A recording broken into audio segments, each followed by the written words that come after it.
আপনারা দেখতে পাচ্ছেন আমার সামনে একটি স্কাই ভিউর 2412 এই মডেলটি আসছে। এটির সমস্যা হচ্ছে কাস্টমার এটা ব্যবহার করতে পারে নাই।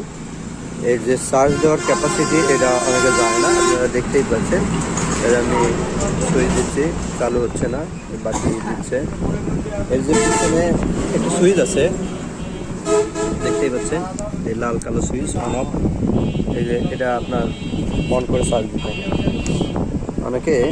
অনেকে এইরকম অফ করে চার্জ দেয়, যার কারণে চার্জ ওঠে না। এই দেখেন আমি এই অবস্থা এখন চার্জের পিন লাগা দিব, দেওয়ার পরে দেখবেন এখানে লাল সবুজ সিগন্যাল দিচ্ছে।